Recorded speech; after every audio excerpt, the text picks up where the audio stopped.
Thanks for having me. Thank you. What is the reaction of the Business Unity South Africa to President Cyril Ramaphosa's address earlier? Well, we welcome the further opening of the economy. We have always taken the view that the lockdown initially was put into place to enable the public and private health sector to gear up for the spike which is coming, and everybody agrees it's coming.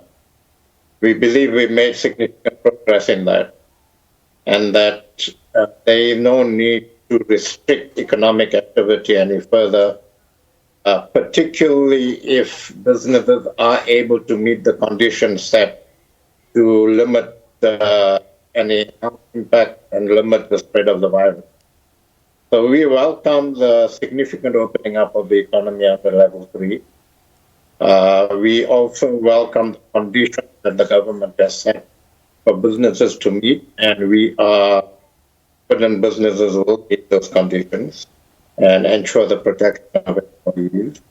And we will continue to work with government and our constituency to enable the ongoing opening of businesses and to get from level 3 through level 2 to level 1 as quickly as possible, while also considering any impact on people's health.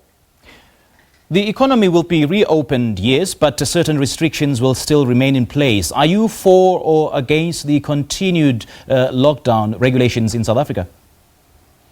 Well, we believe that more could be open. We believe that there are certain instances where government could have opened up greater parts of the economy. But we recognize and appreciate the progress that has been made from level 4 to level 3. We also recognize and appreciate the reasonably quick movement towards level 3 because all indication before this was that level 4 would continue like this. We think that, we also need to look at the impact of some of the restrictions on our economy. So restriction on tobacco, for instance. I'm not a smoker. Health issues related to tobacco, but we are also losing significant revenue from tobacco, and the contract tobacco market is thriving. So there are still some debates to be had on some of these issues. There's some debates to be had on the alcohol issue, and these are debates we will have with government, but we appreciate and recognize the significant movement towards a significant opening of the economy. Pandemics of this nature disrupt economic activity for a short period, after which lost output is made up quickly in subsequent period. In short, the economic impact is quite significant but short-lived. Now, the Reserve Bank has projected a loss of about 370,000 jobs, with about 1,600 companies threatening to close down as a result of this continued lockdown. So do you think South Africa is ready to be cushioned against the long-term economic effects of this lockdown? Well, government has put into place the 500 billion rand package to assist businesses, assist employer and employee. Given our tight fiscal situation, even pre-COVID, that's a significant injection, and we welcome that. I think that the view that this will be a rapid ramp-up of the economy after COVID, we do not share that. We believe that COVID is going to be with us for a while. We believe certain sectors of the economy could be ramped up sooner than others, but there are other sectors of the economy that might take 2 to 3 years to ramp up.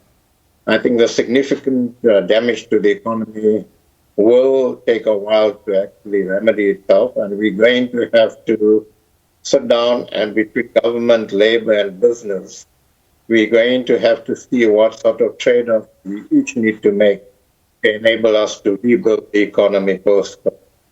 And I think that the interventions we make during COVID will also impact on how we can rebuild the economy post-COVID. And it's going to be a long road.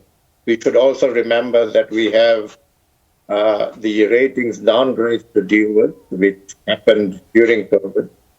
And so we need to work together to actually get the economy going as quickly as possible. And what are your thoughts of the government's continued efforts of placing people's health ahead of profits? And I want us to extend our analysis to the issue of the continued ban of tobacco sales in South Africa. And so many jobs will be lost as a result of that. Well, I don't think it's a trade-off between people's health and profit.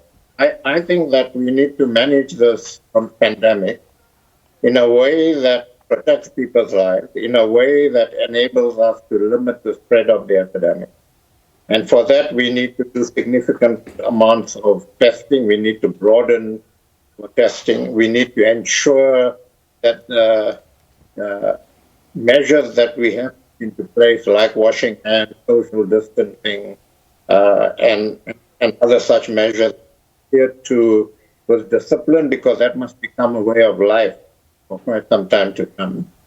And at the same time, we need to ensure that we continue opening up economic activity. Otherwise, the social and economic impact of ongoing lockdowns could be just as bad as the health impact of COVID. So it's not a trade-off between the two. It's a good balance between the two. Issues like tobacco sales and so on, there are obviously health-related issues as far as tobacco is concerned, whether you have COVID or not. And those are issues that government continues to deal with.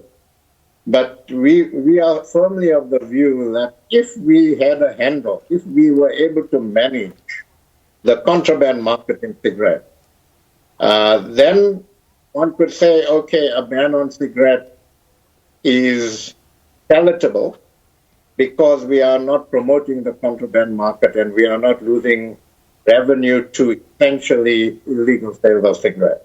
Mr. Coovadia, my understanding of your comment is that you are essentially disputing the government's assertion that cigarette will trigger certain respiratory illnesses within a person, and the fact that South Africa does not have enough ventilators in South Africa, should there be a spike within the smoking community? Is that what you're saying? Well, what I'm saying is that the ban on cigarettes has not led to a significant reduction in smoking, unfortunately. And what we need to balance off is, do we enable some controlled form of use of tobacco and earn income from that?